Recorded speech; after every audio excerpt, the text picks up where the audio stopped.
I know, chasing that dough, hitting that road, getting that money, man. All I know, loading that foe, kicking down doors, getting that money, man. We gon' make it money. We gon' take it Grizzly. We gon' make it money. We gon' take it Grizzly.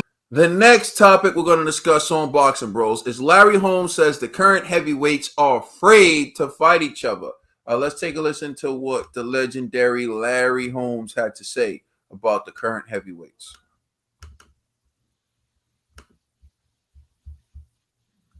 The heavyweight division is on fire.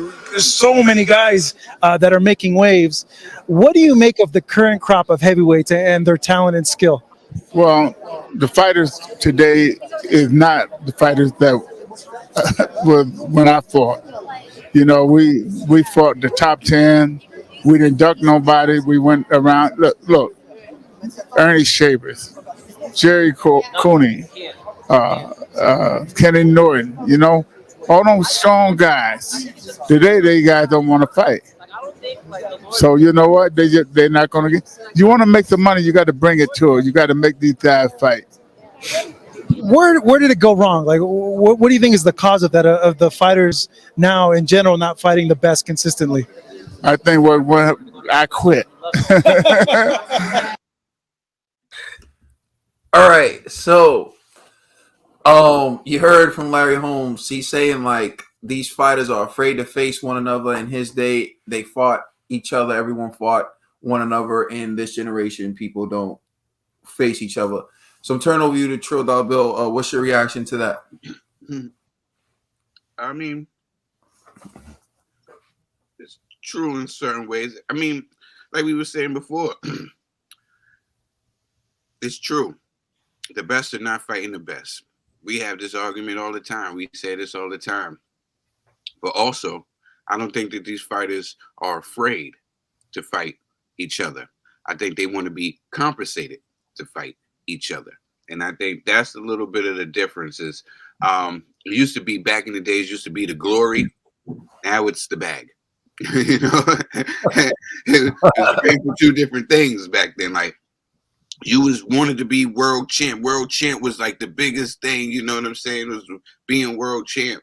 And now these youngsters says, okay, being world champ is cool, but I don't want to be world champ and be homeless too.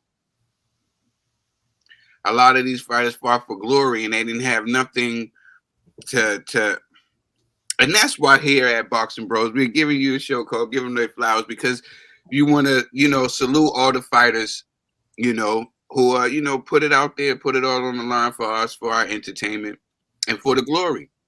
But a lot of these guys, they end up broke with bad health, with nothing to show for it. So I think that these guys, they learn from the past.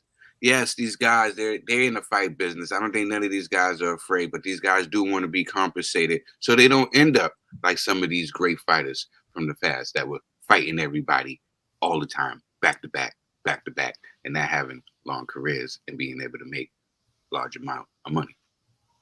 That's just all right, what you say, bro? I said that was just how I feel. All right, Conspiro G.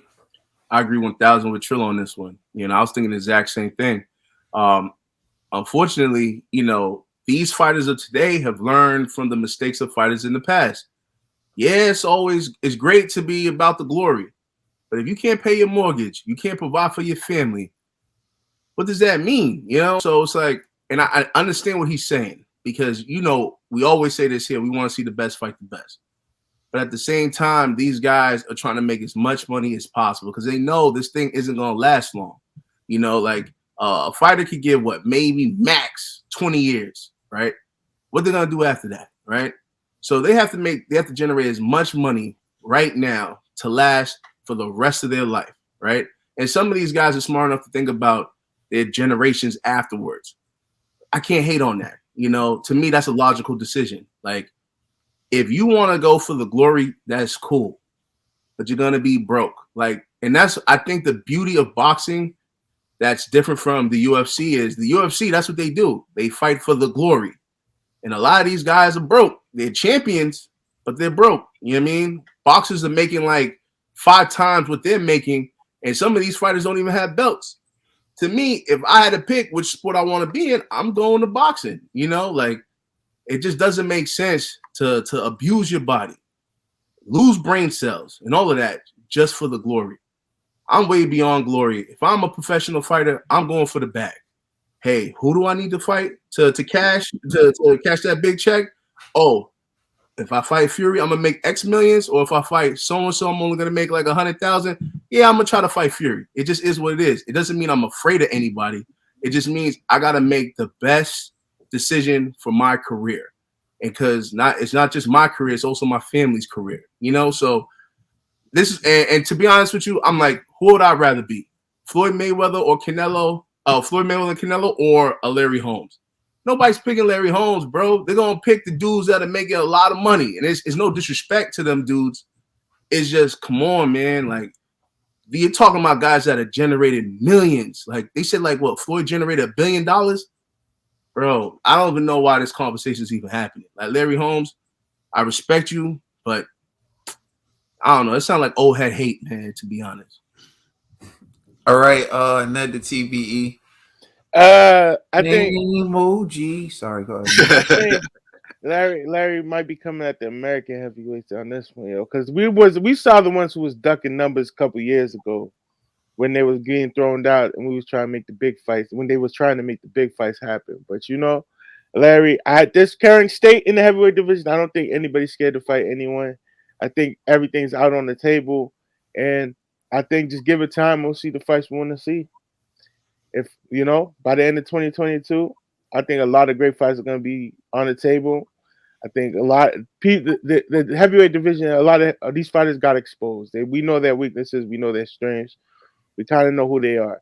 Unless they really redefine themselves, go into training, take their training camp really serious, where they're like really determined to show something new in the next fight, then that's where I see change. But right now, I really feel these heavyweights that they've been outed, and their skill, their weaknesses have been outed, and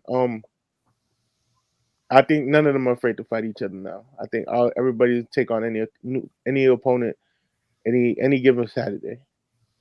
A script Trilla's working on in the making. Boxing Bros Films. You know, I agree in part with some of what you all said, which is basically today fighters want to be compensated for their work, and I agree that they should be. But there are certain times where I feel like it is inexcusable that a fight didn't take place, and it's like it leaves you wondering, well, why hasn't this fight happened? So, for example, like if you're talking about like a fighter who can fight someone else and make more money and take less risk, I can understand that. But when you talk about, say, Deontay Wilder being offered, 140 million to fight Anthony Joshua at the time he was offered that money and not taking it, I can't understand that. Hindsight being 2020, he would have been better off taking that deal. He still, even to this day, didn't make equal to or exceed the amount of money in the ring that he would have made off of that deal. So you go back to, okay, well, if you're fighting for the bag and if you're fighting to secure generational wealth for your family, that was it. That was the moment. That was the opportunity, and you didn't take it. So to me, that is inexcusable. That is when, say, someone like Larry Holmes, who's the OG from the past, is evaluating that and saying like, bro, 140 million, I would have fought an animal. I would have fought a gorilla for 140 million, and this dude turned it down, right? So now you have to start looking at the situation and say, well, why did he do that? Some people will say, oh, he was afraid. Personally, I think he was trying to put himself in a position to get 50-50. Like, I think he thought, I'm going to reject this deal, and I'm going to beat Tyson Fury. And when I beat Tyson Fury, they're going to have to give me 50-50. And so that's what I think he was trying to do. It just didn't work out that way. But to someone else who hears that you were offered 140 million and you rejected it, they automatically say fear, right? You can look at it as he was taking a gamble to invest in himself, or you can look at it like he was scared. Me personally, when you talk about professional fighters, I mean, I don't like saying that they're scared. You know, some may be scared, but you know, you choose boxing as a profession, then you know what it is. And most of the times these dudes have been fighting each other in the amateurs, they've been going around the circuit. By the time you become a professional fighter, like Sean Porter fought Usyk at one point. Usyk fought Beterbiev. You know what I mean? Like, even like you've been doing this for so long, you've seen each other, you fought each other. Ugas fought TC in the amateurs. Danny fought, you know, this is the way it is. Mikey Garcia in the amateurs. Even Andre Ward fought Timothy Bradley in the amateurs, and they still argue about who won that fight. By the time you choose to go pro, I don't think you're scared. So I don't think these fighters are scared. But what I think happens is the older heads see them rejecting money that they would have accepted, and that's the only logic they can come up with in their head. It's like, yo, they got to be afraid to fight. But some key points during that interview, that same interview, they asked Larry Holmes, did you see Wilder fight Fury, the trilogy? And he said, I watched some of it, but I had to work. I had to work. The legendary Larry Holmes had to work. And therein lies the difference in why someone like, you know, these guys like the heavyweights, they're not taking certain fights unless they're making certain money, because they understand that physically they won't be the same. When you walk into a ring, you never walk out the same way that you walked in it. So they understand that. That's why they want to be fully compensated. So I think there's like that misconception. There are certain times where I do feel like fighters should take the money that's offered to them. Caleb Plant with Canelo, when he was about to reject the 10 million, I would have said, bro, it's the most money you ever made in your career. Why are you rejecting that? That wouldn't sit well with me. That would sound like fear, right? Or at least, do I think he's scared?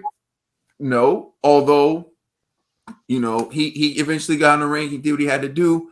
I don't think it's fear. I think it's more like the realization of the risk and want to be fully compensated for the risk. And so that's how I see it. It's a little bit different, but I do think the old school heads, they interpret it as fear. Let us know how you feel in the comment section. Please like and subscribe. Check us out on Instagram and Twitter. And please check out our podcast on all major streaming services.